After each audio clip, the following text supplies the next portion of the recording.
Okay, Bismillah ar-Rahman ar-Rahim. Assalamu alaikum wa rahmatullahi wa barakatuh. Assalamu alaikum wa rahmatullah. Wa alaikum assalam wa rahmatullahi wa barakatuh. How's everybody doing? Well, inshallah. So,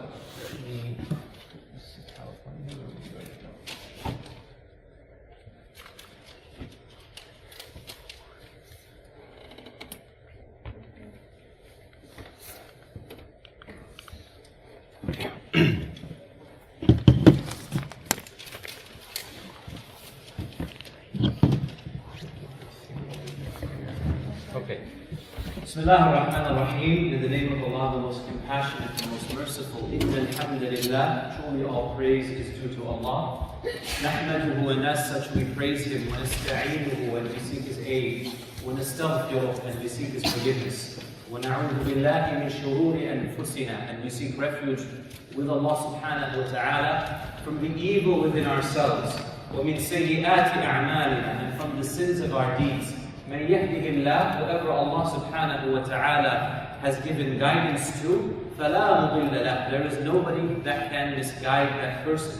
وَمَنْ يُضْلِلْ, and whoever Allah subhanahu wa ta'ala allows to go astray, فَلَا هَادِيَ لَهُ, there is nobody that can bring that person back to the straight path except for Allah alone subhanahu wa ta'ala.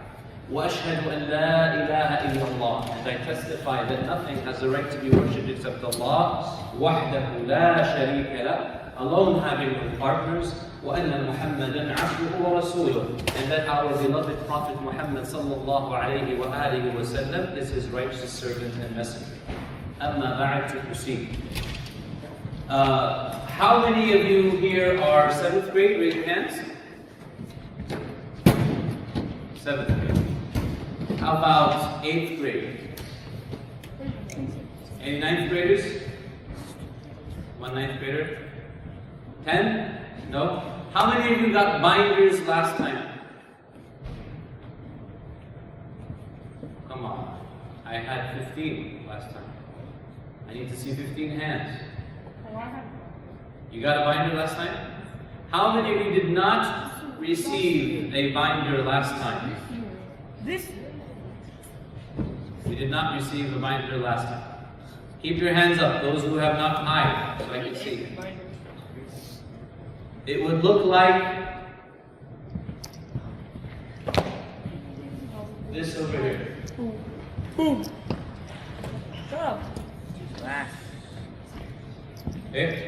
If you were in 7th grade last year, so current 8th graders, you should have this binder. Yes, it's not with me. It's not with you, okay. Bring it every time we have an Islamic history session, okay? So that you can add things to your binder, please. Those of you who do not have the binder, there are 20 binders over there. Please go ahead and get yourself one. They are only the binders that are in the plastic tub. Those of you who received a binder last time,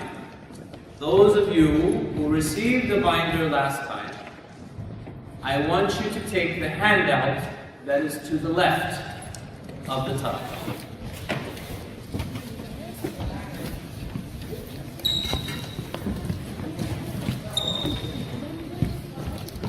Who's going to go get a binder and still hasn't gotten it yet?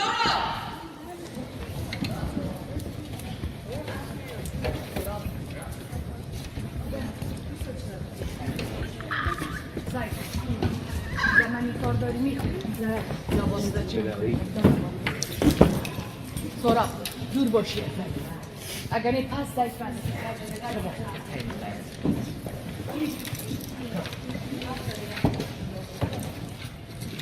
Okay.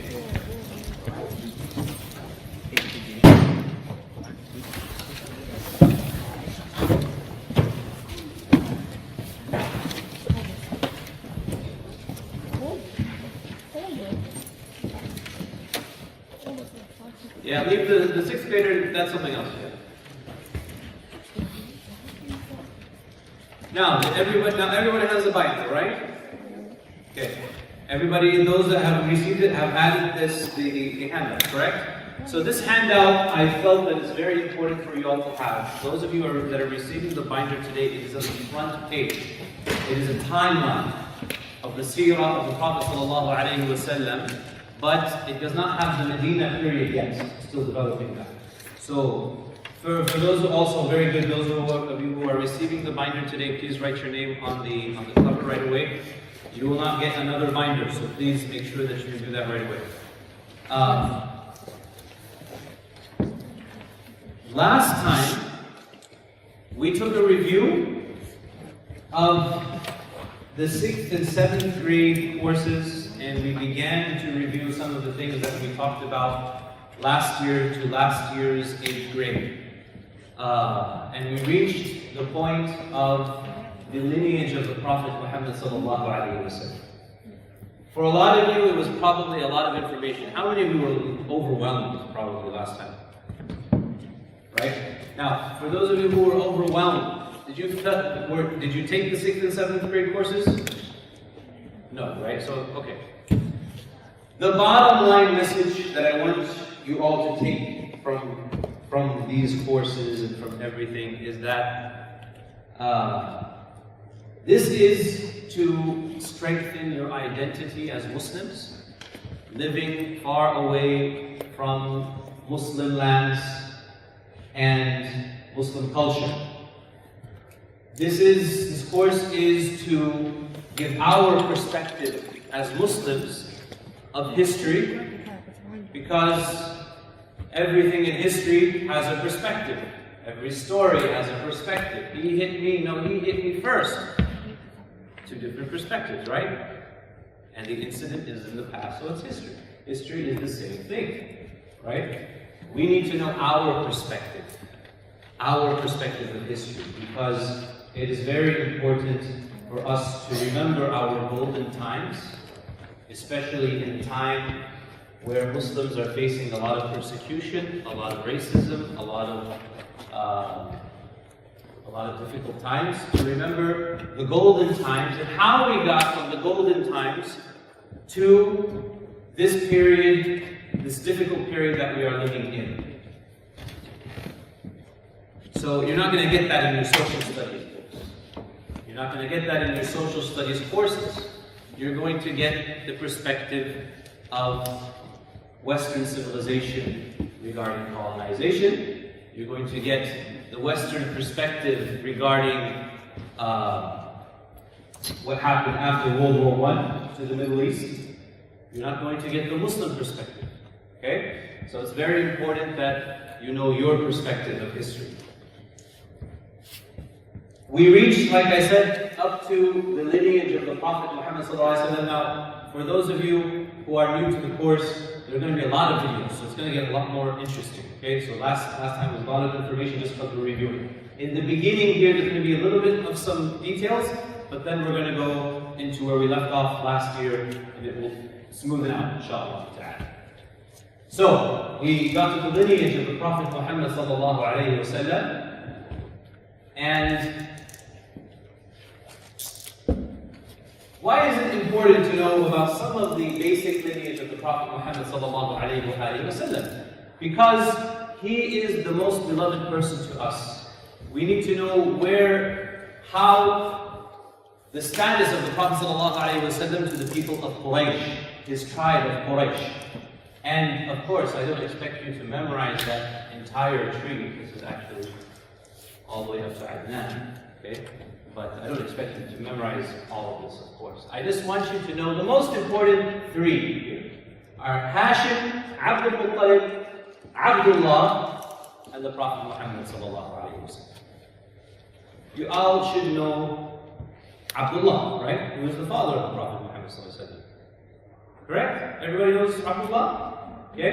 If you don't know Abdullah, you will know him soon. Abdul Muttalib. Who is Abdul Muttalib?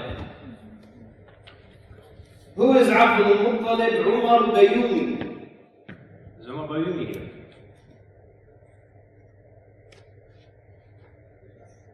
Seventh grader.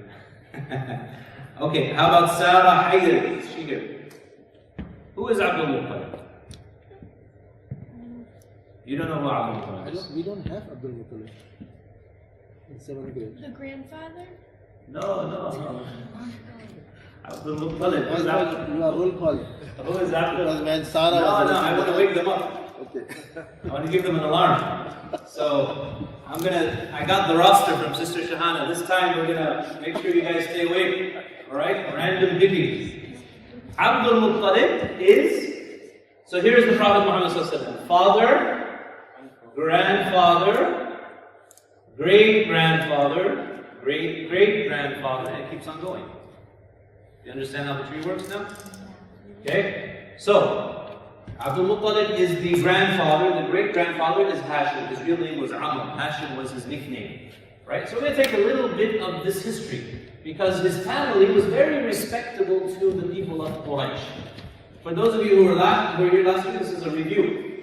Hashim, you don't need to know about Qusay ibn Kilab, but Hashim, like we said, is the great-grandfather of the Prophet ﷺ, and it is Hashim where the family of Banu Hashim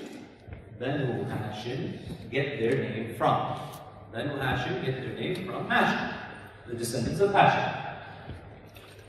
And it would be the family of the Prophet ﷺ, the Prophet Muhammad ﷺ, they would be referred to as Banu Hashim, and those who are part of that family would be referred to as Hashemites. Hashemite. Has anybody heard the name Hashemite in the name of a country before?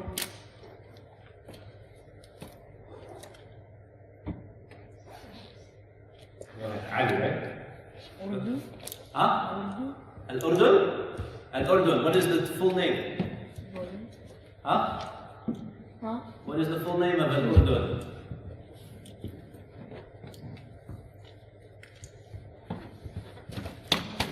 المملكة العربية الهاشمية الأردنية, something like that, right?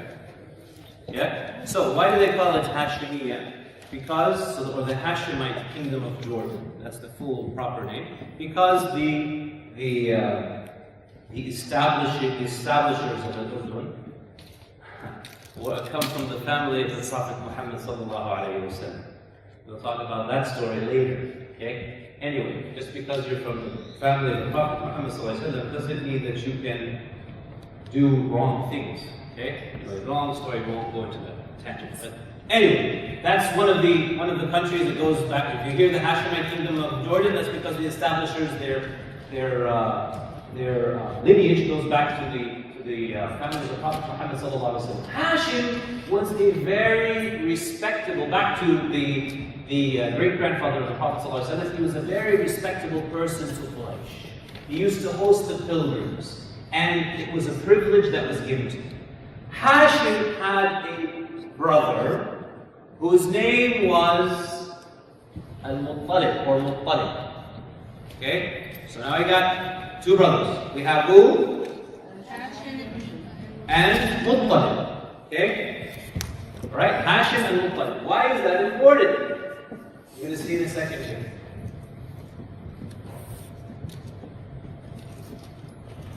Don't worry about this part.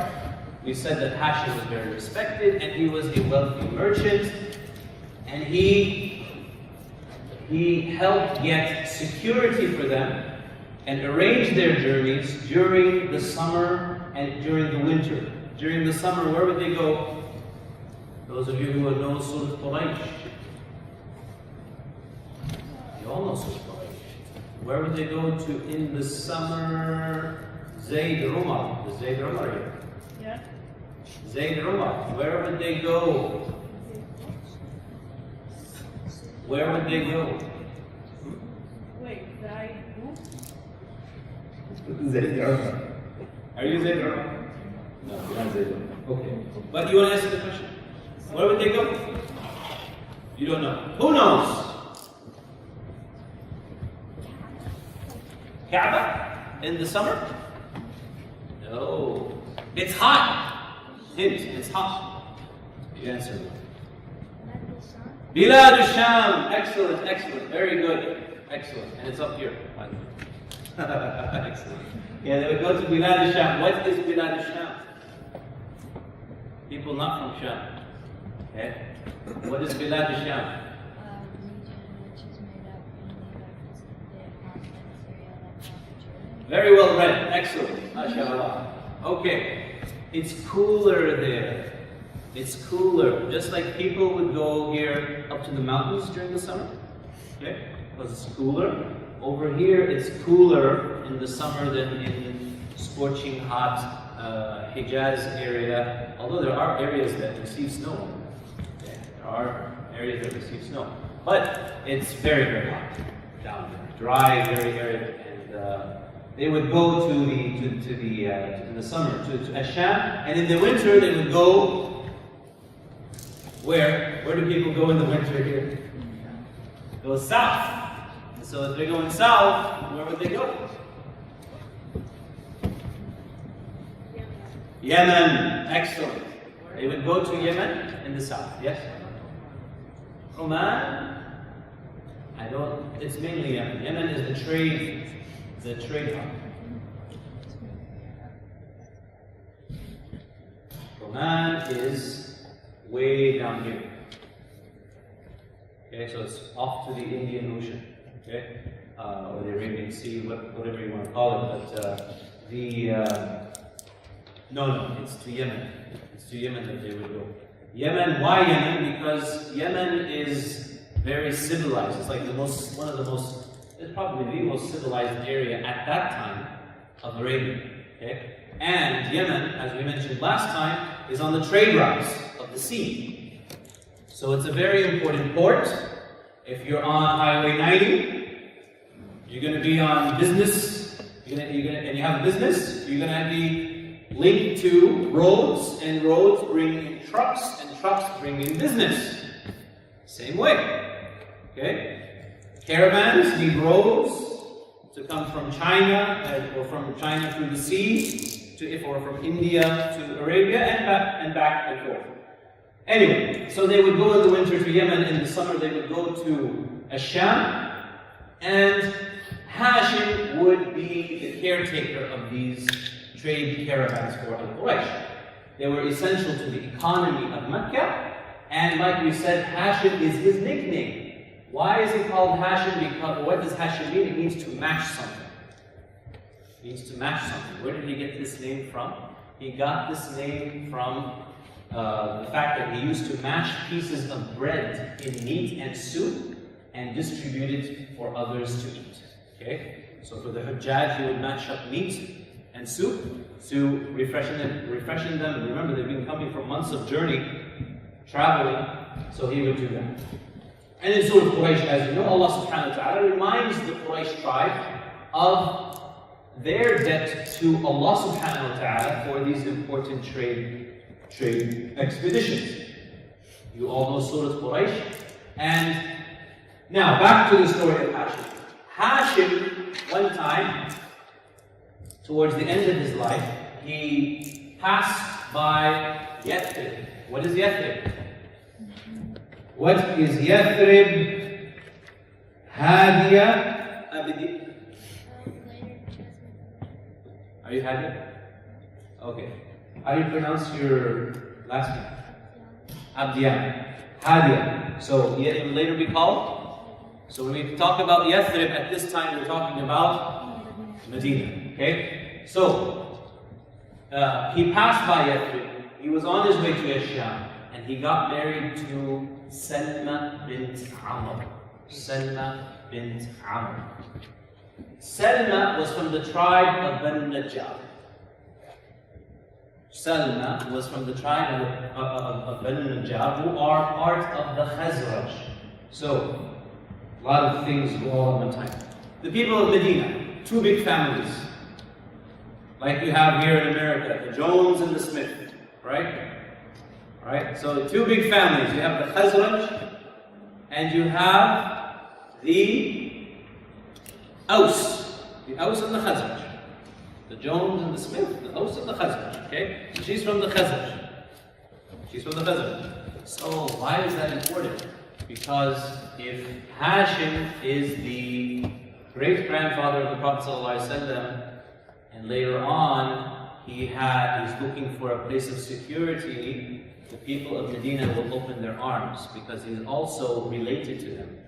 Do you get it? He's also related to them. So he was on this journey, he passes through Yathrib, he marries Salma, he halted there for a few days, and then he left for Sham. And then he went to Asham, and he passed away during this trip in a famous place in Palestine called Gaza.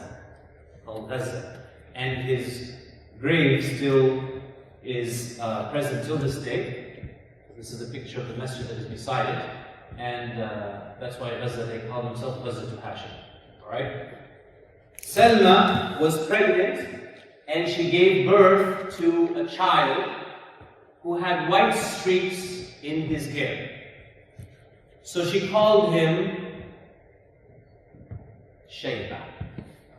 She called him Shayba, which means the one or the person of gray hair. Okay? Shayba.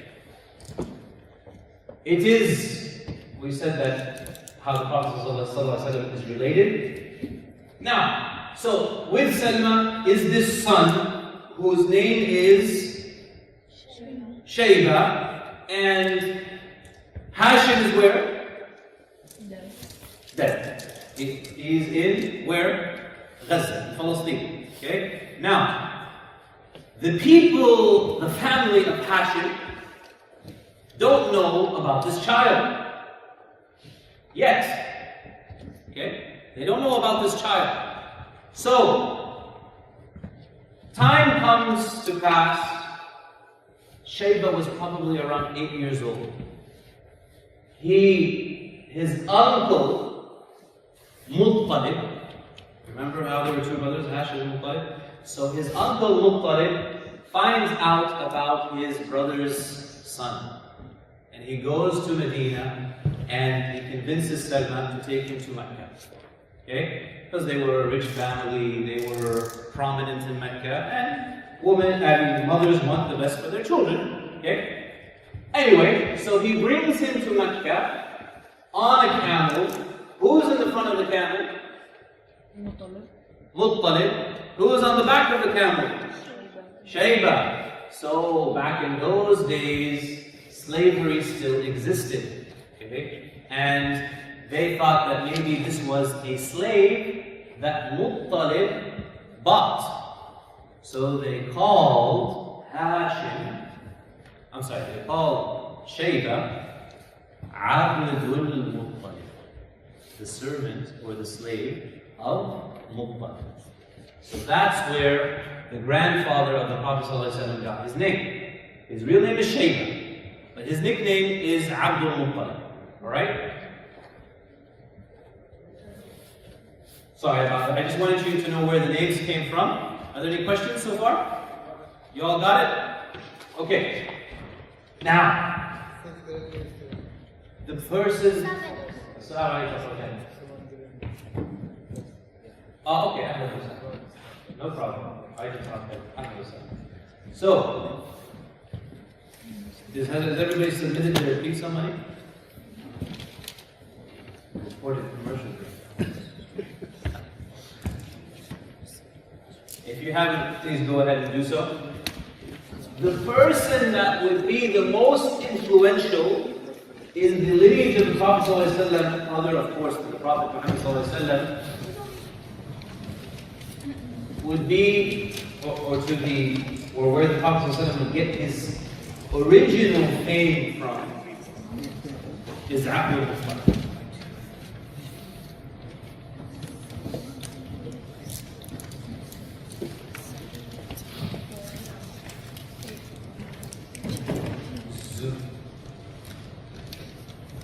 Has everybody submitted their money?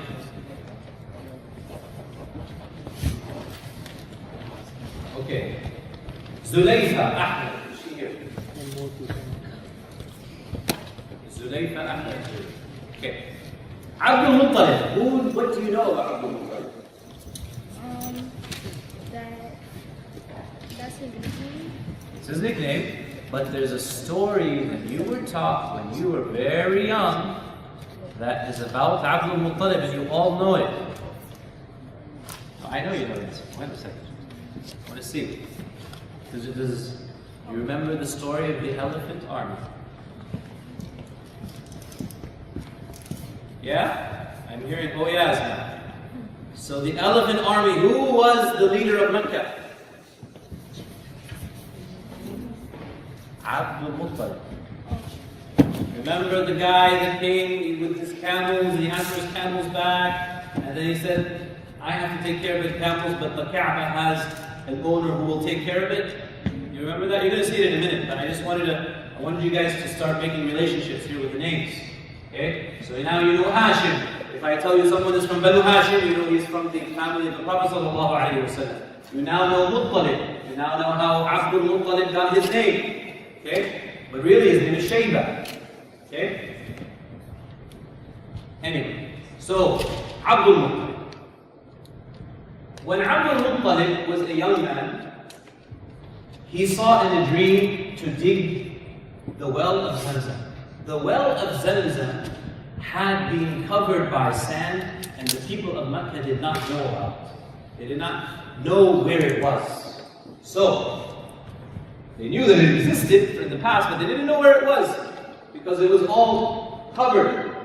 How did it get covered? Remember the tribe of Jurhum? Anybody remember the name of a tribe called Jurhum?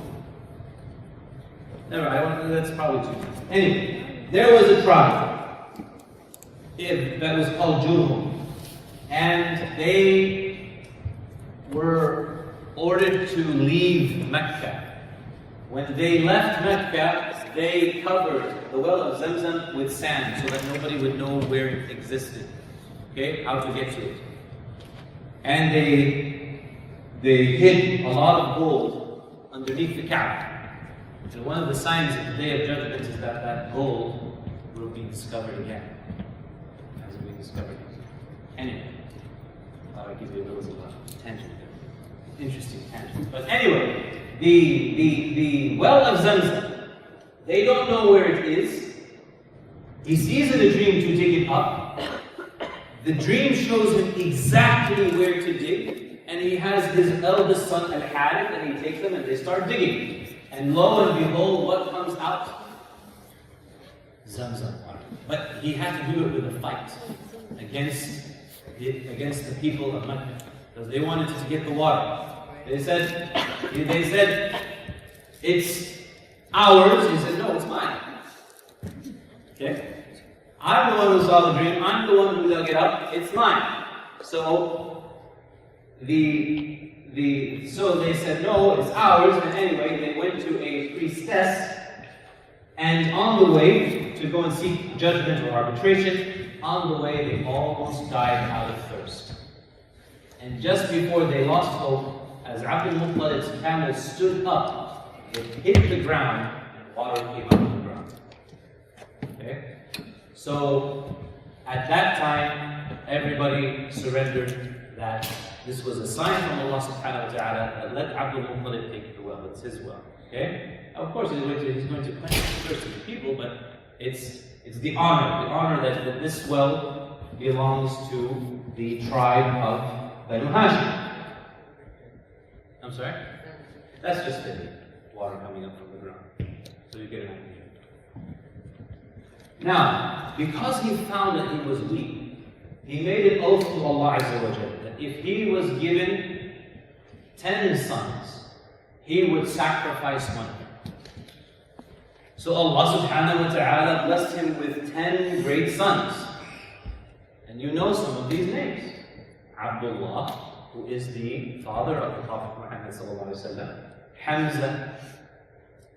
You all know who Hamza is, right? Okay, Hamza, does everybody know who Hamza is? The uncle of the Prophet sallallahu alaihi wasallam. Al-Abbas, also the uncle. These are all the uncles of the Prophet sallallahu alaihi wasallam. And aunts. Abu Talib, Abu Lahab, Al-Harith, Safiya, Atika, Barra, Umayma, and Bayra. All of these were, these are amongst the children of Abdul Muttalib. So he had 10 sons, and he even had daughters as well. So he had a lot of children, mashallah. 10 to 12 sons, 6 daughters, and they all grew up, and he had to fulfill his vow. So, came time to fulfill his vow, he went to a local priest. He went to a local priest and they did a draw between his sons. Who is he going to sacrifice? So Abdul Muttalib said, as long as it's not Abdullah, I'm okay. Alright? As he was the most beloved of his sons to him. However, when he drew out from the pot of the names, Abdullah was the one that came out. So he comes and he takes Abdullah, he's ready to do the deed of sacrifice, okay? People are not going to say, what in the world are you doing? You can't kill your own son. There must be another way out of this.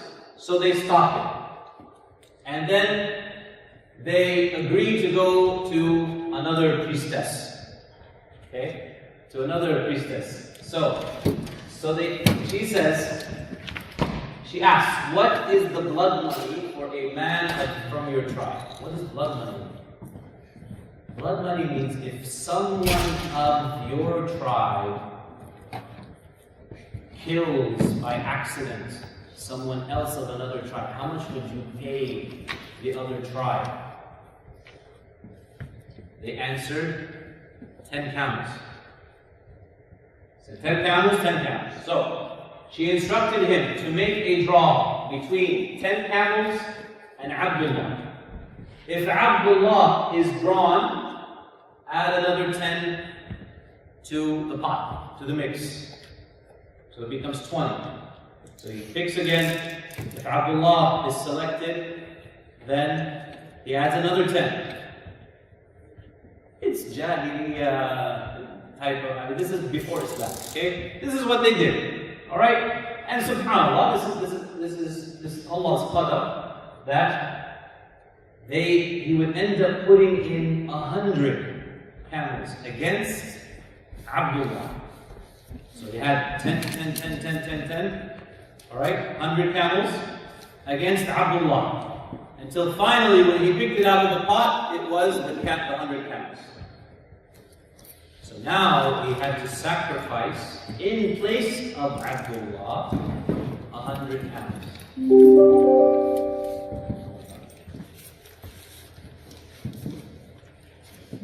Now, the story of the people of the elephants, and we'll just watch this movie. Was the governor of Yemen under Najashi. So Najashi, not the same Najashi as the one that the Prophet Sahaba immigrated to, but his father. That Najashi had conquered some areas of Yemen. And he had sent his governor, and his governor's name was Abraha. So Abraha was the governor of the Najashi in Yemen. And he saw his people every year go north. So he said, where are you guys going? So they said, we have to go to Hajj. You have to go to Hajj. He said, what is there? He said, there is the house of Allah. So he said, I will build you a house that is far better than any of your houses, and you will come for Hajj under here. So he built a massive cathedral, because they were Christians, the likes of which he thought would become the biggest temple of Christianity in the entire Arabian Peninsula. And he then said, all of you have to come over here, rather than going to up north to the Kaaba. And he wanted people to flock there, for many reasons, to worship there, as well as for business purposes, and you need to deal with them if you want people to come here. And he became so angry, Abraha, that he said, as revenge, I will destroy this house, so people must come to my house. So he said, no problem, I have one elephant, a big elephant. We will take the elephant and we will walk through with our armies. And that is why he gathered together his army. And of course, because they were from Abyssinia, so they had elephants. Otherwise, elephants did not live in the Arabian Peninsula as natural beasts over there. But because he was from Africa, so he had a group of African elephants. And of course, the people of Africa had trained the elephants to be instruments of war. And this was when he marched to the Kaaba, and he went with his army of around, they say, some say 8 and some say 20 elephants. that says, the vast population saying there was just one main big elephant. The rest were normal camels and so on.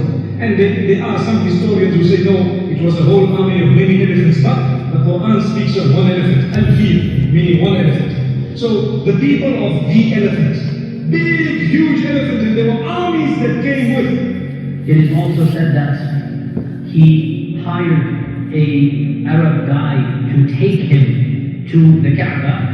And they started marching towards Makkah al-Mukarramah. When they were outside somewhere near Taif, they sent a messenger to say, go and look for the Sayyid, the leader of these people, and tell them, we don't want to fight. Who is the leader? Destroy the house and we're going back. Abdul Muttalib. So, Abdul Muttalib was the leader. He was told, this is what the man is coming for. This is the actor portrayed Abdul Muttalib, the guy in white. Abraham came with the entire army. As you know, when he got to Makkah, he captured the livestock of Abdul Muttalib, over 200 camels and sheep, which by the way shows you Abdul Muttalib is a rich man now. Times have changed for the Quraysh, mashallah, money is flowing in. And in the process, the army came in and usurped more than 200 camels of Quraysh. And Abdul Muttalib told one of these men, look, you can come and destroy the house, no problem, but our camels, we want them back. So the man took him to Abraham. And Abdul Muttalib was one such person. Very handsome, very strong, very tall. He looked like a leader. So much so it is that when he entered into the tent, that Abraham was in awe of this man. So tall and handsome, he actually stood up from his chair and he said to he said to Abdul Muttalib, I have no problem with you. You just get out of the city and I'll destroy your house. And I have no problem with you guys. It's nothing personal. I just want to destroy your house of worship. It's nothing against you. And that's what Abdul Muttalib said. I didn't come to you to talk about the house. I didn't come to talk about the Kaaba. I came to you to talk about my camels. And this is when Abraham lost all respect for Abdul Muttalib. And he said, I have come to destroy your holy house. And you're coming to talk to me about your camels. Abraham thought Abdul Muttalib was going to argue about his house. And so he is honoring me. Then when he said, I want my camels, he said, I lost all respect for you. That's when Abdul Muttalib gives the one-liner punch, or the upper right cut, and he says that it's not my business. The house has a Lord who will protect it, and the camels have a Lord, and it's my job to protect the camels. Right? So because of this one-liner, Abraham gave the camels back, and that was when the Quraysh left the city after making lots of dua. Abdul Muttalib is pleading in front of the Kaaba, oh Allah, we cannot fight this army, they're too strong for us, they have these elephants, they have these 1,000 men, whatever, you take care of it. And they then left to the mountains. And these people started proceeding towards the Kaaba. The elephant refused to go further. It stopped. Amazing, it stopped. And they began to beat it, it refused, it didn't go further. When they turned it around and beat it, it went running. When they stopped it and turned it back around, it stopped again. Subhanallah. Who stopped it? Allah subhanahu wa ta'ala. But whenever they turned in any other direction, it would move in that direction. So Allah stopped the camel, the elephant from entering, and as they're debating what to do, that is when large birds came. أَرْسَلْنَا عَلَيْهِمْ طَيْرًا أَبَابِيلَ تَرْمِيهِمْ بِحِجَارَةٍ مِّن سِجِّيلٍ. No sooner did they come closer to it than they noticed birds from nowhere in the skies. And these birds had 3 little pebbles each, the size of a pea, and even smaller pebbles, made of clay. And from a very high altitude they reached these pebbles. And the pebbles came down at such force. You know, today we learn about gravity and we learn about Newton and this one and that one. Wallahi, if you take a look at this explanation of Surah Al-Fil, you will come to realize that altitude, when it dropped from there, the small pebbles went straight through these men and killed them on the spot. And people were just watching.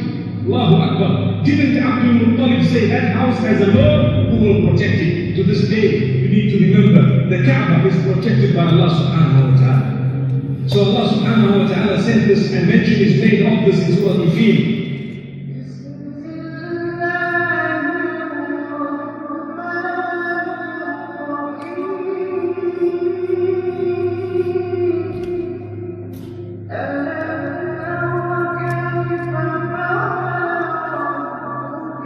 Yeah.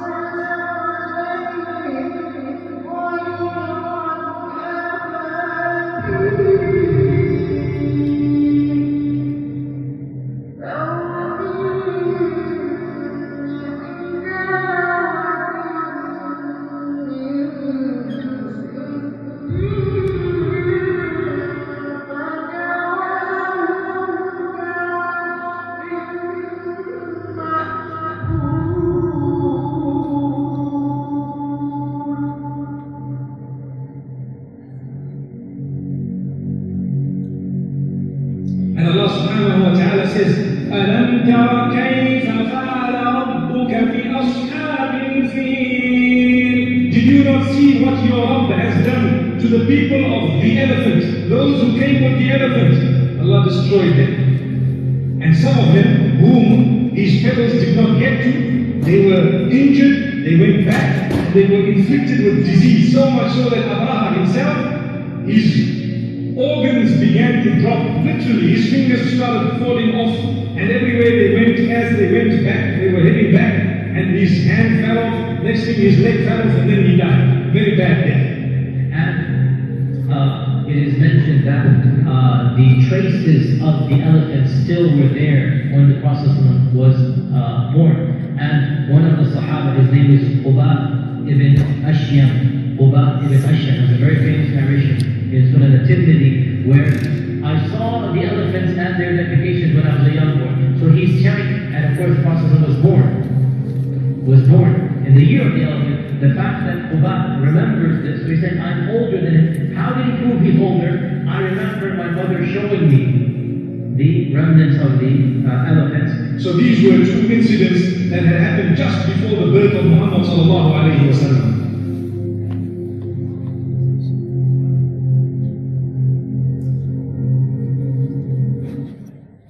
And as such, because of this incident, Abdul Muttalib gained even more respect, more honor between Quraysh and Mecca, and his name went famous all over Arabia.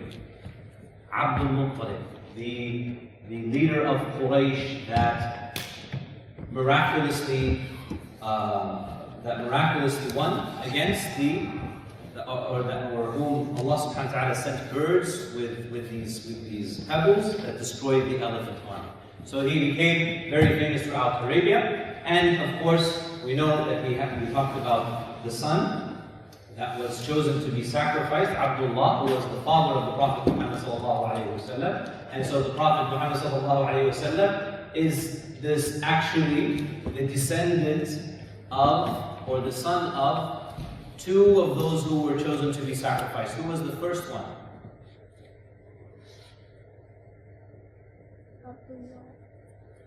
Abdullah is his father. But there is a second person way before that.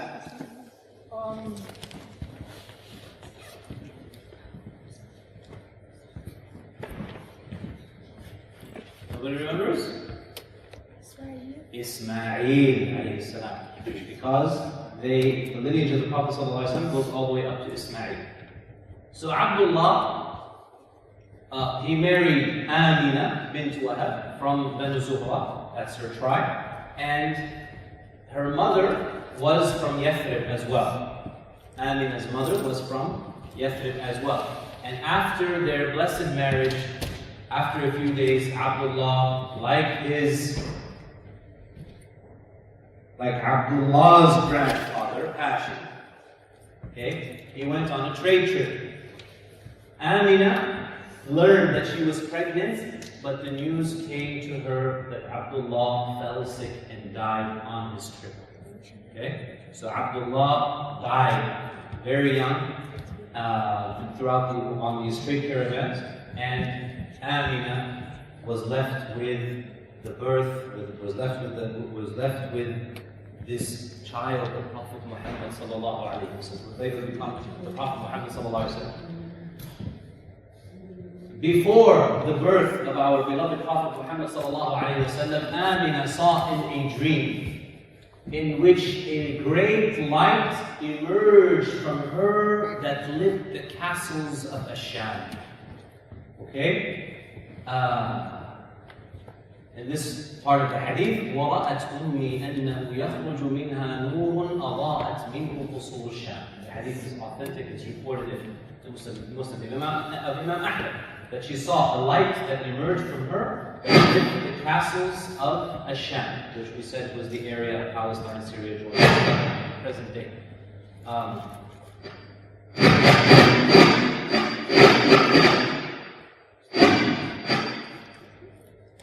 Anyway, the Prophet ﷺ was born on a Monday.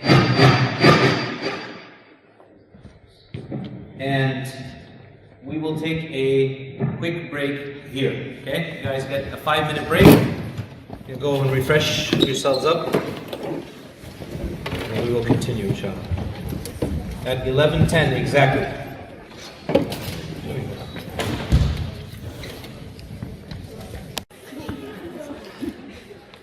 Okay, so Prophet ﷺ was born in the year 570, 571. The date was the most popular is 12th of Rabi' al-Awwal. So Rabi' al-Awwal is a month of the Hijri months. Alright, and this is the most popular opinion, 12th of Rabi' al-Awwal. But there are other opinions as well. The Prophet ﷺ, as you saw, was an orphan when he was born. Amina took the Prophet Muhammad ﷺ to his grandfather, the grand leader of Makkah, who was his grandfather Abdul Muttalib. And he was so happy that the Prophet Muhammad ﷺ was born. He would allow the Prophet Muhammad ﷺ to sit on his own place around the Kaaba, and he would say that this son of mine will have a very significant future. It was Abdul Muttalib who named our Prophet Muhammad ﷺ, and he, as was in the Arab tradition, in the tradition of the descendants of Ibrahim alayhi salam, he circumcised the Prophet ﷺ on the 7th day. And this tradition would later be confirmed of and approved in Islam. Rida, nursing. Of course, the Prophet ﷺ's mother is the first person who would give milk to the Prophet ﷺ. But there was another important person, and believe it or not, it was the sixth when Abu Lahab heard of the birth of the Prophet ﷺ, he was given the news, he was actually very, very happy. And he freed his servant or slave, and her name was Thuwayba al-Aslamiyya. He freed her, and she also milked the Prophet ﷺ. Why is everybody milking different children? Because there isn't any, the milk is scarce. There isn't formula, as you saw here.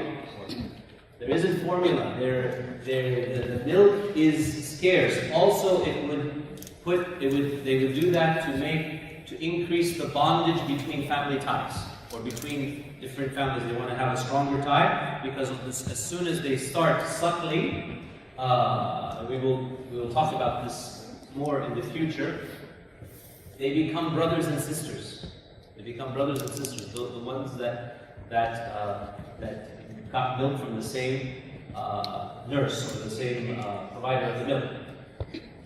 Anyway, it was a custom of the Quraysh that they would send their kids out to a boot camp, to the boot camp of Banu Sa'd. In this camp or place of Banu Sa'd, they would learn how to, it was a very difficult life. They would learn how to, the pure Arabic language. They would be out in the farms and in the away from the city, so that would train them to be stronger people. We said it's a healthier environment, pure Arabic, because in the cities there would be, because there's a lot of trade, there would be some terms and some sentences that would be used that would not be Arabic. So those two reasons, as well as for them to not be spoiled, they would send them to Banu Sa'd to be raised for a few years. So Banu Sa'd came to take the kids for this year over to their area, and nobody wanted to take the Prophet Muhammad ﷺ. Why? Because he was an orphan. And if he's an orphan, he doesn't have a father, and they were afraid that they wouldn't get paid much by taking him. He's an orphan. They're there also. It's mutual benefit. They also need to make a living. So there was one person who whose name was Halima. Halima from Bani Sa'd. And Halima, radiallahu anha, would then, she could not find anybody to take the Prophet Muhammad sallallahu alaihi wasallam, so he was the last kid left, the last child left, the last baby left. So she took him. And when she took him, she had an old mule that could barely walk, and all of a sudden it started to become very energetic. And even she herself, her child, would cry because she wouldn't be able to produce enough milk for her own child. And when she brought on the Prophet Muhammad sallallahu alaihi wasallam, she would produce plenty for both. And even the livestock that they had and the land became blessed. And all this is from the blessings of the Prophet Muhammad sallallahu alaihi wasallam, being with them and amongst them. And so she even asked the mother of the Prophet Muhammad sallallahu alaihi wasallam, Amina, to extend the stay because of all these blessings that she was seeing in front of her own eyes. Until one day, she agreed, until one day, when the children were playing out in the field, they saw a man take the Prophet Muhammad sallallahu alaihi wasallam, open the chest, take out the heart and clean it with Zamzam water. This was Angel Jibreel alayhi salam. And when they saw this, and he closed everything back up, again, this is miraculous. This is an angel performing this, okay? This is Sahih Bukhari. No, it is a true story. So they saw this, they became very scared. And she saw the Prophet Muhammad's face was very pale. The kids told Halima that this guy killed the Prophet sallallahu alaihi wasallam. So when she came, she saw that he was still alive and he was very pale, so she became scared. And so she sent him back to his mother, Amina. But very shortly, as you can see in your timelines, Amina would die. And she would die on her way to visit the grave of her husband in a city called Al-Abwa in Saudi Arabia today. This is where it exists on the map. Okay? And this is the believed grave of Amina, the mother of the Prophet Muhammad sallallahu alayhi wa sallam. After the death of Amina, who would take care of the Prophet sallallahu alayhi wa sallam? His grandfather, first, Abdul Muttalib. What age there? In the timelines, open up your books. 8, 6. So, on your timelines, you have, let me use your binder here for a second. These are the slides as you can see, okay? And then here are the years, the second row, and the third row is the age of the Prophet sallallahu alaihi wasallam. And in the fourth row are the major events in that year. Okay, so this will help you kind of visualize where we are along the timeline. So at what age? 6 to his grandfather, Abdul Muttalib. He would spend 2 years with Abdul Muttalib, but then Abdul Muttalib would also die. And then he went to the care of his uncle, Abu Talib. Care of his uncle, Abu Talib. Abu Talib, who was the uncle of the Prophet ﷺ, would protect and guard the Prophet ﷺ until the Prophet ﷺ was the age of 50. Until the 10th year of Nubuwwah, until Am al-Huzn, the 10th year of prophethood. So, Abu Talib had the most time as the caretaking process of the Prophet Muhammad sallallahu alaihi wasallam.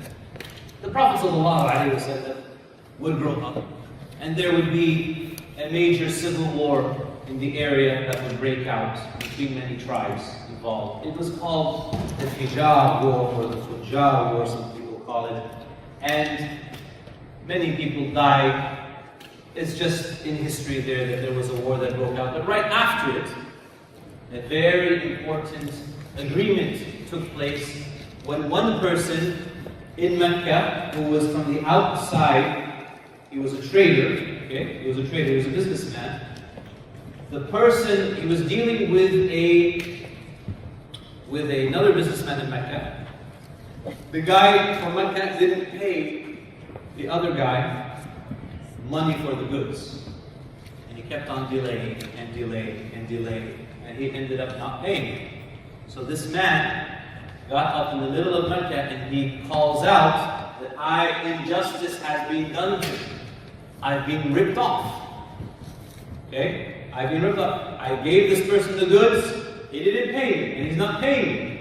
So, these are the names of the people that were involved. It's not very important. What is important to note is that this agreement took place, which was called Hilf al-Fudul, the agreement or the pact of al-Fudul, and this is before Islam, and the Prophet Muhammad sallallahu alayhi wa sallam said, شهدت مع عمومتي حلف المطيبين, or it's also called al-Fudul, فما أحب أن أنكث وأن لي حمر النعم.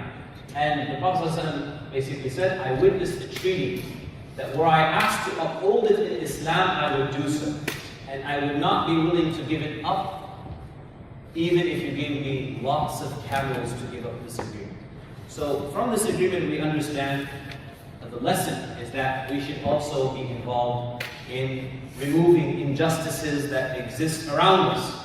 If there is injustice that we see, we should be a voice, we should be a part of a group to lift this injustice that we see around us. And we see, mashallah, many organizations that do this in our time, such as CARE and the MLFA, which is the Muslim Legal Fund of America.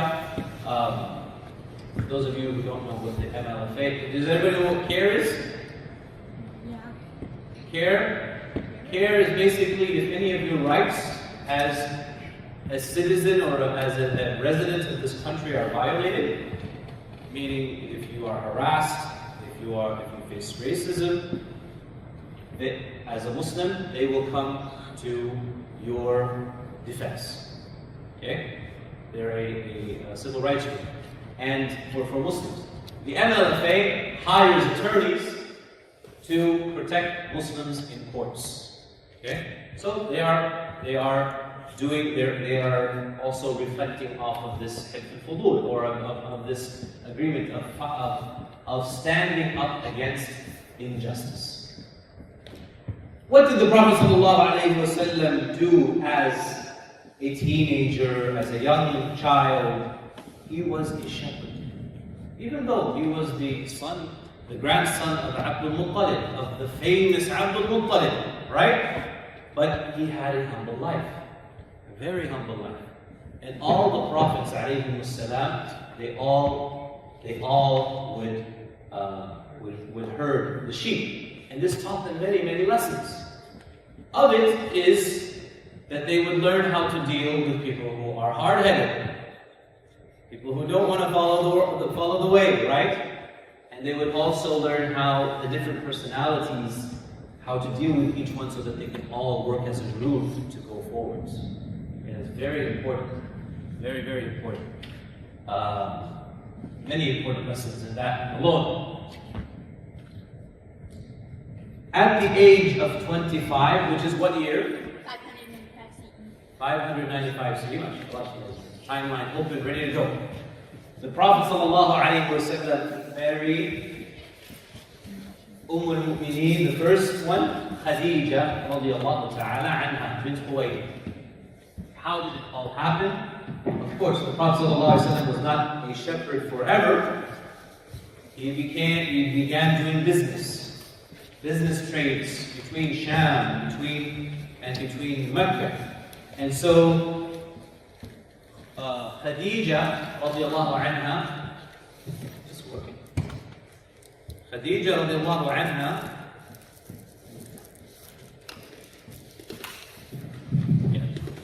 so Khadija radiallahu anha would see this, and would see the honesty of the Prophet ﷺ, and she loved these traits in the Prophet Muhammad ﷺ. She was older than the Prophet ﷺ.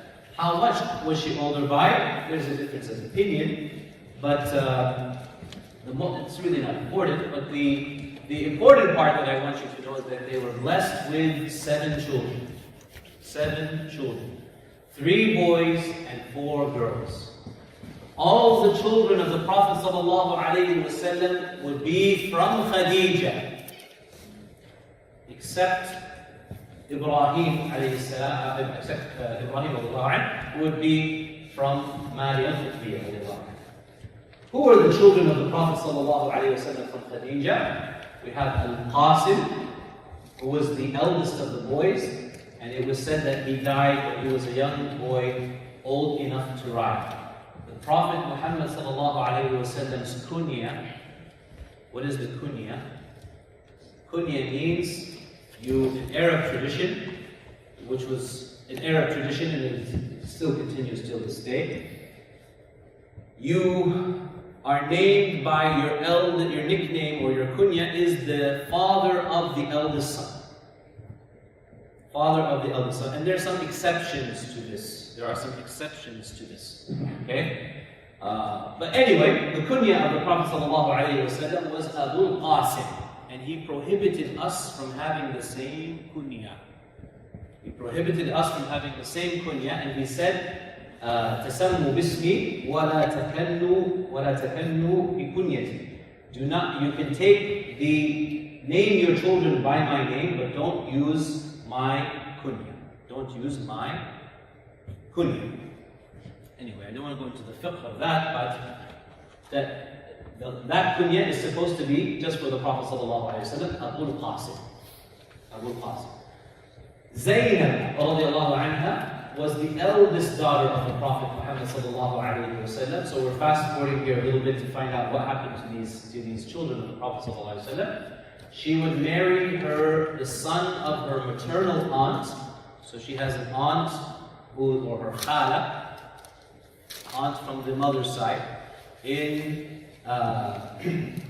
So we distinguish in Islam because it has rulings as well, between the aunts from the mother's side and the aunts from the father's side, or the uncles from the mother's side and the uncles from the father's side. Okay? In English it's just called uncle, but in Arabic we call the ones from the mother's side khal or khala, and from the father's side am or ammati. Okay? Alright? Anyway, so she would be married to the son, her cousin, okay? Her cousin from her mother's side, from Khadija, and her husband's name was Abu al-As ibn Rabi'. Abu al-As ibn Rabi' did not accept Islam in the beginning. He didn't accept Islam until the year 8 after Hijrah, just before, or right close to the time before the conquest of Mecca. Okay? In the same year, Zaynab radiallahu anha would die. That was the eldest daughter. The second, Ruqayyah, was born before the Prophet ﷺ received revelation. She was originally married to Utbah ibn Abi Lahab, so the son of Abu Lahab she was originally married to, but the full rights of marriage were not consumed, and she was divorced from Utbah when Surah Al-Masad was, when it was revealed, as you're going to see in a minute. Okay? Who would marry her afterwards? Uthman ibn Affan. Now, do you guys know these names? Uthman ibn Affan, the third caliph. I know you guys know some of these names, right? So I'm fast forwarding the relationships a little bit so that you can kind of understand what happened. Okay?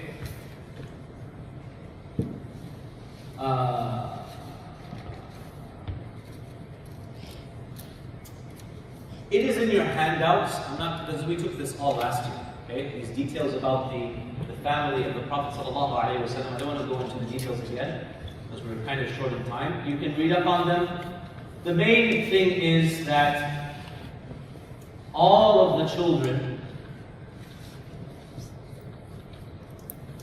all of the Prophet Muhammad's children died in his lifetime, except for Fatima, who would live for 6 months after the Prophet. So imagine the pain the Prophet would have to go through. So the Prophet is our role model for everybody. For the person who is an orphan, for the person who lost a child, for the person who lost a spouse. He is our role model, sallallahu alayhi wa sallam. During the period before prophethood, the Quraysh had a very important task to perform after a part of the Kaaba became destructive. It was said either it was from a fire that was lit close by, or it was from severe rain. The important part was that they had to rebuild the Kaaba. So they decided to rebuild the Kaaba, and when they decided to rebuild the Kaaba, they decided only to use pure funds. Only to use pure funds. So nothing from cheating, nothing from usury, from riba. Okay? And what happened was, Allah subhanahu wa ta'ala destined that a ship from the Byzantine Empire is the area at this time of Sham, Turkey. Okay? It was a ship loaded with materials and craftsmen to go to Yemen to rebuild a grand church that was there. Allah subhanahu wa ta'ala destined that the ship became shipwrecked near Jeddah, near Makkah. Okay? And it landed at Jeddah. The crew needed to sell the materials to get money to fix the ship and to head back. So the Quraysh bought the materials and they hired the builders. We said that they used pure money. Now, because they ran out of materials and of pure funds, is it here? Yeah. So actually, the Kaaba extends the original Kaaba, the base where Ibrahim Ismail built it, extends out to this area, this semi-lunar area. This area is called Hijr Ismail. They didn't have enough funds to continue the building all the way up to here. So they left it as such. So instead of it being rectangular, it was more of a square. Okay?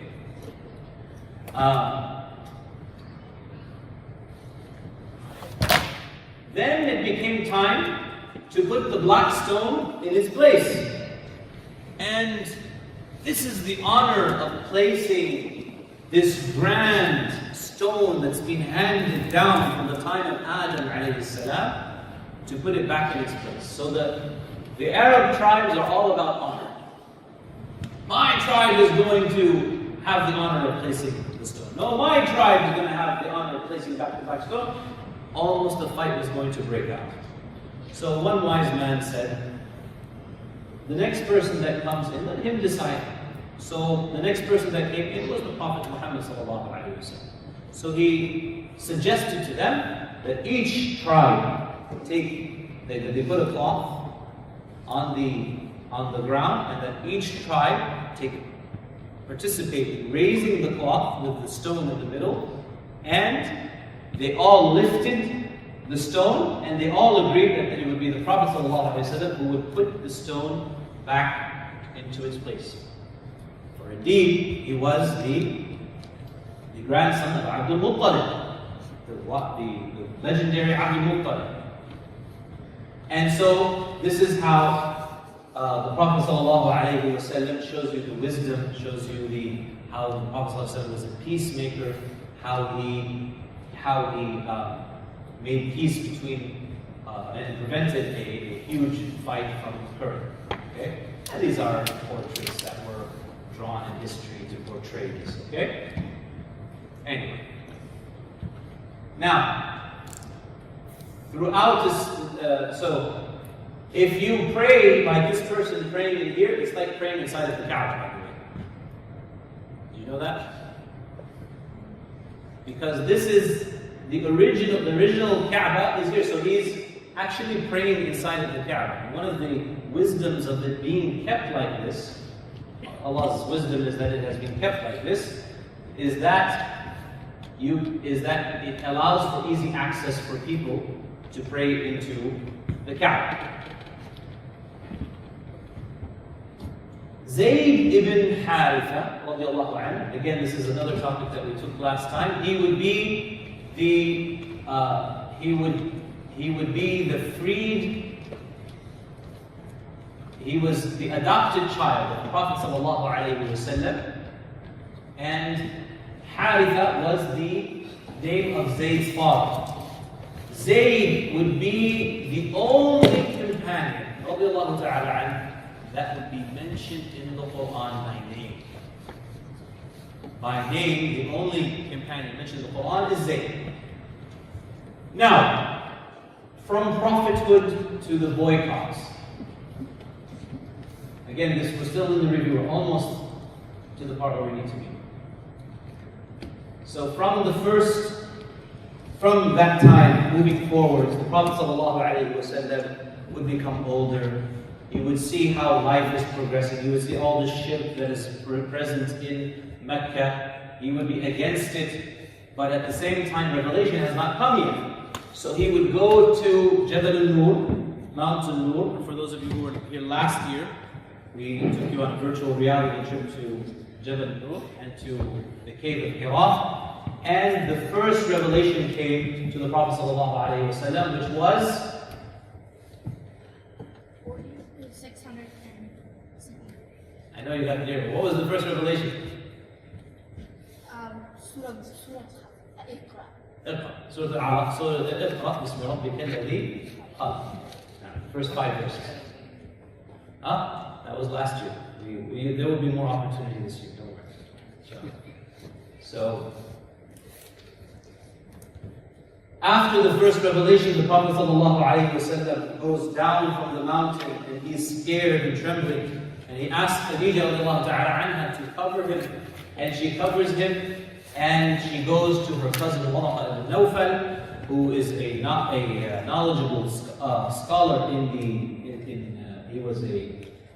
he was very knowledgeable in the scriptures of the Christians and the Jews, and so he tells them that this is Angel Jibreel alayhi salam, who, like to Moses, sent the Torah. He is revealing to you a revelation. You are a prophet, and I wish I could be with you to the point where your people will turn you out, where your people will kick you out of their city, or they will run you out of their city. And the Prophet ﷺ said, are they going to take me out of the city? He said, yes.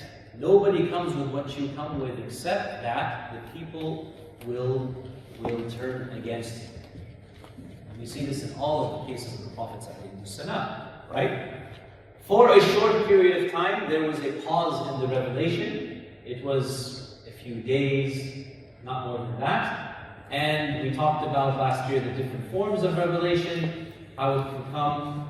We talked about the first converts, as-sabiqun al-awwalun.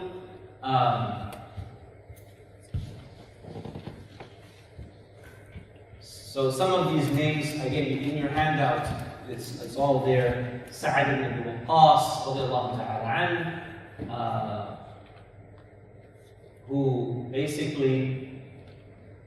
whose mother vowed not to eat until her son Sa'ad returns back to the religion of Quraysh. And so she gave this vow, and he said, if you live 100 times and you die every time, I will never leave the religion of Islam. That's how much devotion he had for the religion of Islam. Sa'd ibn Abi Waqqas radiallahu ta'ala. Uthman ibn Affan was of the early converts, and he, as you saw, he married two daughters of the Prophet ﷺ at two different times. He would be the third righteously guided caliph.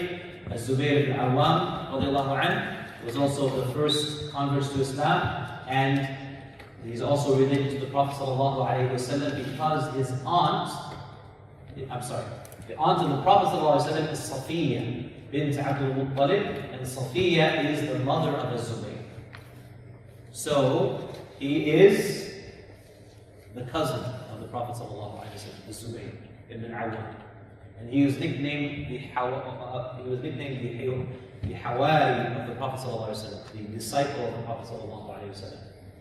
Abdul Rahman ibn Auf, who was a very wise and honest businessman, and these four would be of the 10 promised Jannah, of the Ashrat al-Mubashirun bil Jannah. And all of these would come into Islam by the da'wah, by the calling of the greatest Muslim after the Prophet ﷺ, who is Abu Bakr radiallahu ta'ala anhu. Again, we took this all last year, the 10, this is all in your handout, the 10 that have been promised Jannah. Others so that those were from the middle class, high class, from the lower class of society, from the, would be, for example, Abdullah ibn Mas'ud, radiallahu ta'ala anhu, Al-Khabbab ibn al-Arat, Bilal ibn Rabah, these would also be slaves that would convert to Islam. Yasir ibn Amir al-Ansi, who he and his wife would be the first martyrs for the sake of Islam, as you will see. So, in the beginning, the invitation to Islam was private. If they knew of a good person, they would tell them about Islam, and they would enter into Islam. But it wasn't public yet. The message was not public. The message going public occurred in the third year of prophethood. The Muslims at this time were praying towards where? Al-Aqsa. There's no Al-Aqsa mosque yet. They were praying to Jerusalem, to the direction of Jerusalem, okay, which was to the north. And the Prophet ﷺ longed to pray to the Kaaba. So what would he do? So he has to pray north. So he'd go to the south of the Kaaba, and he would pray towards the Kaaba in the middle. He would pray still towards Jerusalem, but he would have the Kaaba in the middle. That's the way the Prophet ﷺ said that. So he's still fulfilling the commandment, but he would pray towards Jerusalem, facing the Kaaba. Then in the Qibla, then when he got into Medina, he could not do that anymore, right? Because the Kaaba is no longer in front of him. So then when the Qibla got changed to Makkah, that didn't happen until the Medina phase. Allah subhanahu wa ta'ala gives the command to the Prophet ﷺ to make the da'wah, to make the message of Islam go public. Who should he begin with? He should begin with his own tribe. Banu Hashim, who is who? The descendants of Hashim. And Banu Muttalib. Who is Muttalib? Descendants of the brother of Hashim, who are Muttalib. So the Prophet ﷺ first gathers these two tribes together. He praises Allah Azza wa Jalla, glorifies Allah, and bears witness to them, and he gives them the message of Islam. And I'm not going to go through the speeches there in your handouts. Who gets up from the audience and has something to say about it? Abu Lahab. And he says to Banu Hashim, to his own tribe, and to Banu Muttalib, stop him before all of Arabia unites against him. If you hand him over to them, then you will be put to disgrace. And if you try to save him, you will be killed. Meaning, he's not accepting Islam, and he is also trying to be a fear factor for his family, okay, for his tribe. That because he's trying to tell them that, you know, there's no way that he'll be able to face all the Arabs. The Arabs will conquer him and his message, and if you're either going to die, or you're save yourselves now by stopping his message. Be the first people that stop the message. So you see the deception that he's trying to create to Banu Hashim and to Banu Muttalib. Whereas Abu Talib, senior uncle, would say, I swear by Allah that we will protect him as long as we live. Abu Talib said that to Prophet Muhammad ﷺ, you fulfill what you have been ordered to do, and by Allah I shall always defend you, even though I prefer not to abandon the religion of Abdul Muttalib. So he did not accept Islam, Abu Talib, and he would die not accepting Islam, but he would be the greatest advocate of the Prophet Muhammad ﷺ. Protect him. Then, once he got the protection from Banu Muttalib and the protection of Banu Hashim, he then went to Mount Safa. Where is Mount Safa? It's the two mountains of near Kaaba. What do we do between As-Safa and the Marwa? You go back and forth in Umrah. And in Hajj, you go off and you do, it's part of the Hajj as well. But in Umrah, if you go Umrah, you get in Ihram outside of Makkah, you come into Makkah, you go around the Kaaba 7 times, then you drink some Zamzam water, pray 2 rak'ahs, then you start from As-Safa and go 7 times between As-Safa and the Marwa. What is the significance of this? What is the history behind this? When Ismail when Prophet Ibrahim left Ismail and his mother in there, his mother went to Zafar finding water. Excellent, very good. So she would go between these 2 mountains to look and to see if there was anybody in sight that would come, or if there was any water. Until right in the middle, right here, okay, the child was here, okay, Ismail was here, and he started kicking he started kicking in the sand, and then the water started to gush out. Okay? So that's the history behind the Safa Marwa. So the Prophet ﷺ, he came and he stood upon As-Safa. Now back then, I mean, Mecca was probably just this. Very, very small. Okay? So As-Safa is like, and has decreased throughout time. And you can see how high the mountain is.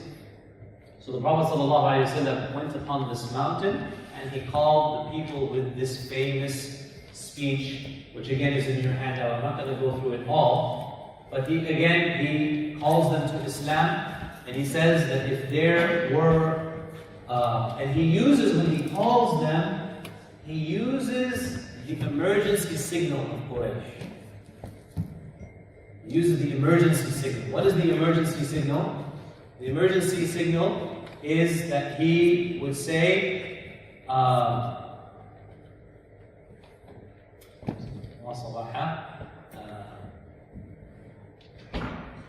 Sabaha. So he would cry out at the loudest of his voice and say, Ya Sabaha. And the last time I did that in class, the principal came and thought there was something wrong, so I'm not going to do that again. But that was the warning signal for the people of Makkah. So he called them out. They thought this means that there's war going on. Okay? And so he then tells them about Islam, about the da'wah, and who out of the crowd would shout against him? Abu Lahab. And what would he say? He would say, Tabban lak. He would say, may you be destroyed. Is it for this that you have gathered us? And then Allah Azza wa Jalla would reveal, Tabbat yada Abi Lahab. May the hands of Abu Lahab perish. And also about his wife and the same story. And remember, he was an Ameen, he was a Sadiq. These were the 2 nicknames of the Prophet ﷺ. And After that, of course, the majority of Quraysh did not accept Islam, and Prophet ﷺ was commanded to also, in all the gatherings that he went to profess Islam and to spread the message. But the Quraysh now had to deal with the message of Islam. It's different than their way of life. It's calling for the rights of slaves, to free the slaves, to treat that human beings are all the same. So they had to deal with this message, and it's also, most importantly, telling them that these idols that you're worshiping are all false gods. How would they deal with this?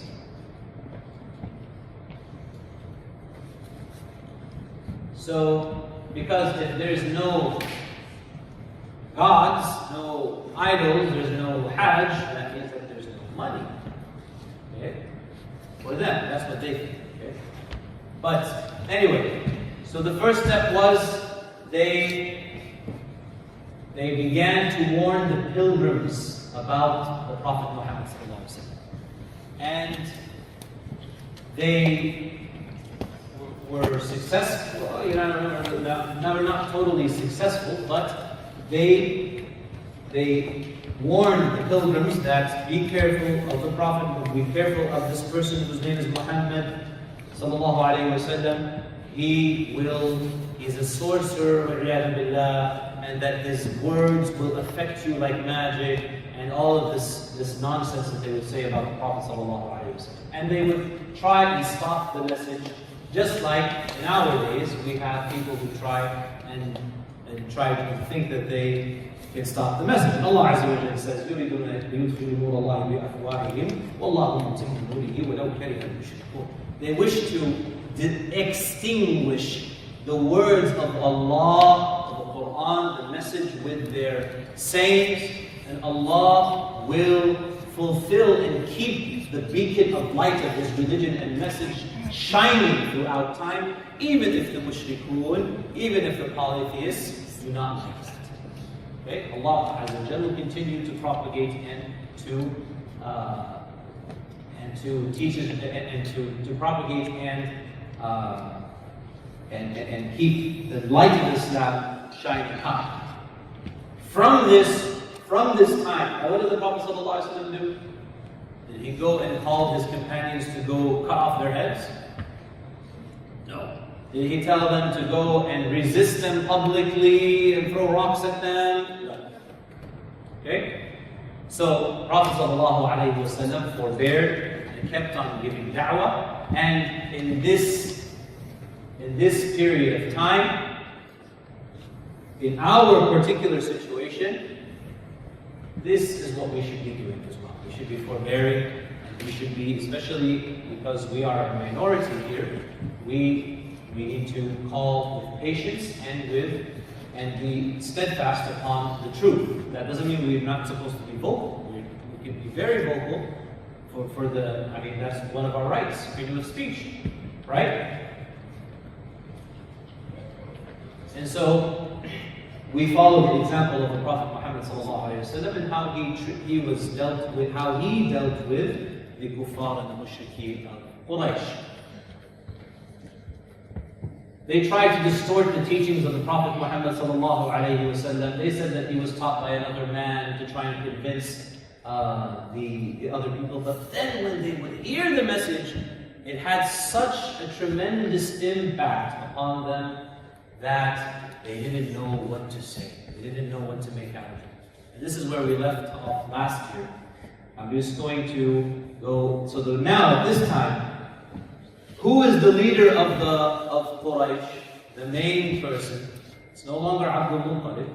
Abdul Muttalib has died and is gone in the past. At this time, the main person of Quraysh, especially with Abu Talib, protecting his nephew, Prophet Muhammad ﷺ, the people have gathered and made their leader, basically, Abu Jahl, whose real name is, we call him the father of ignorance, okay? Because his real name is Abu al-Hakam. His real name is Abu al-Hakam. Anyway, We're just going to take a quick little video.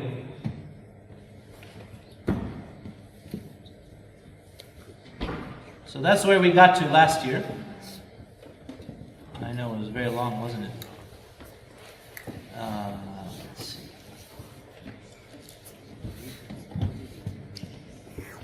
I just want to at least start this for you guys here. Prophet 1 to 17.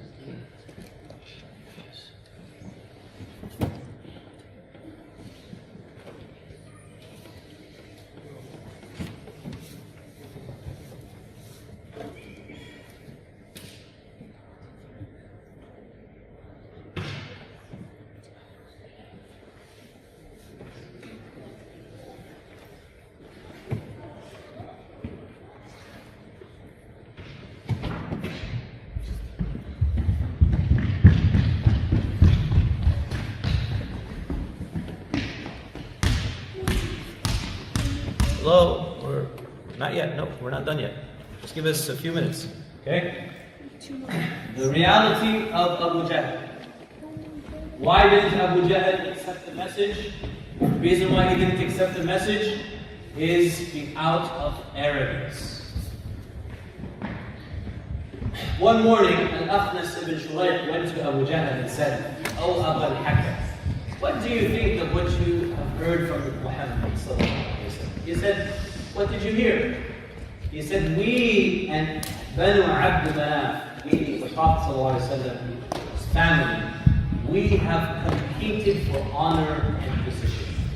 They fed people, and so we fed people." You guys just concentrate here, don't worry about the people. They engaged in battle, so we engaged in battle.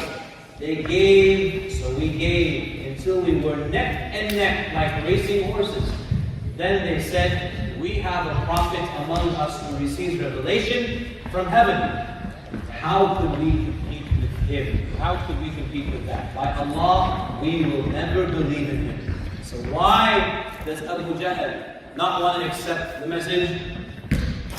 ولقد والله تنازعنا وبني عبد مناف الشرف أعطوا فأعطينا وأطعموا فأطعمنا وحملوا فحملنا. Read the subtitles. حتى إذا تساوينا وقلنا كفرسينا قالوا إن نبي يأتيه الوحي من السماء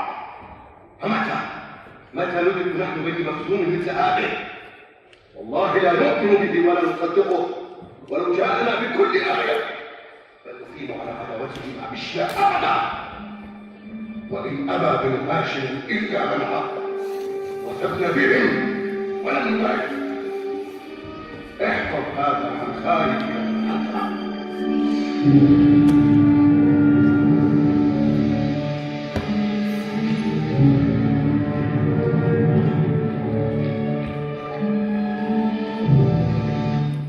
So, this, I need to explain this before we take any more clips from this. There was a very, very well done series about Umar ibn Khattab, and it uses many times the same passages that are in the history book. So I'm clipping a few of these clips for you to make the topic more interesting for you. Okay, so you guys can visualize and kind of see how things happened, or at least an act of what happened. Okay, so Abu Jahl and Umar ibn Khattab are from the same family. Abu Jahl is the Khal of Umar ibn Khattab. Okay, they're both from Banu Makhzum.